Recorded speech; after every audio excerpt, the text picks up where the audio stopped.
இதோ பரமபத வாசல் திறந்து விட்டது.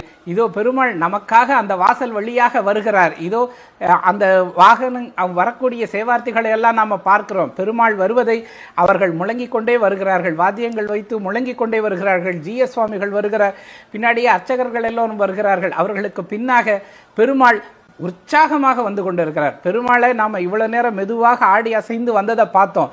இப்போ அவர் பரமபத வாசலை கடக்கிற வேகத்தை நாம் பார்க்க போறோம்.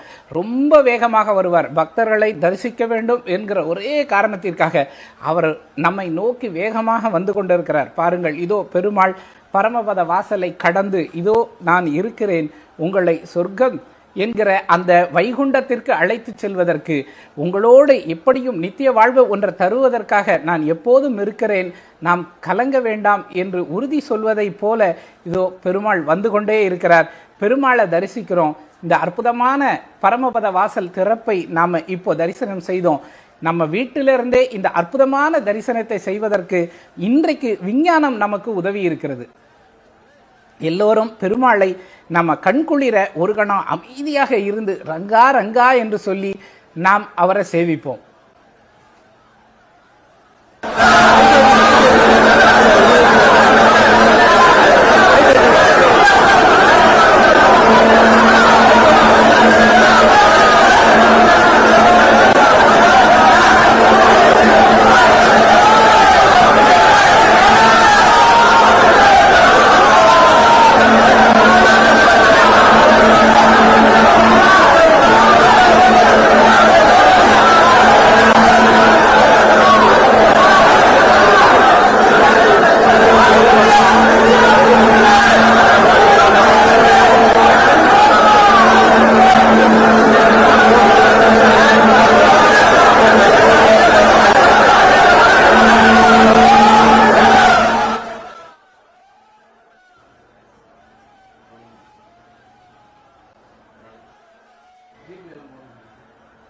இதோ நாம பார்த்து கொண்டிருக்கிறோம் அற்புதமான காட்சி. பெருமாள் அந்த பரமபத வாசலை கடந்து நம்மை நோக்கி வந்து கொண்டிருக்கிறார், பக்தர்களை நோக்கி வந்து கொண்டிருக்கிறார். பக்தர்கள் எல்லாரும் பெருமாளை தரிசனம் செய்து, அந்த கூட்டத்தில் பெருமாளினுடைய ஒரு துளியை தான் தரிசனம் பண்ண முடியும். முழுமையாக தரிசனம் செய்யணும் அப்படின்னு சொன்னால் அவர் கொட்டகைக்கு வந்த பிறகோ இல்லைன்னா ஆஸ்தானத்திற்கு வந்த பிறகோ நாம் கண்குளிர தரிசனம் செய்யலாம். ஆனால் நம்மளுடைய நேரலையில் நாம் பெருமாளை ரொம்ப அழகாக அற்புதமாக தரிசனம் செய்கிறோம். இதோ பெருமாள் வந்து விட்டார். பரமபத வாசலை கடந்து இதோ அவர் வேகமாக பயணித்து கொண்டிருக்கிறார். இதுவரைக்கும் அவர் உள்ள எப்படி ஆடி அசைஞ்சு வந்தாருன்னு நம்ம பார்த்தோம். இப்போ பரமபத வாசலை கடந்ததும் அவருடைய வேகம் எப்படி இருக்கிறது என்பதையும் நாம பார்க்கிறோம். பெருமாள் திரளாக இருக்கக்கூடிய பக்தர்களை காண்பதற்காக அவ்வளவு வேகமாக சொல்கிறார். இப்பொழுது அங்கே காத்திருந்த பக்தர்கள் எல்லோரும் உள்ள வர்றாங்க.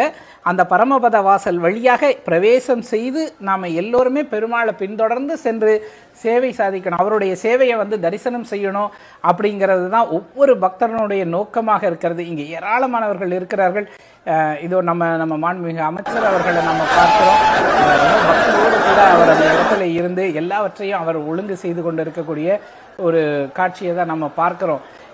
இந்த நேரத்தில் நாம் வந்து பெருமாளை பற்றி பல விஷயங்களை நாம் தெரிஞ்சுக்க முடியும்.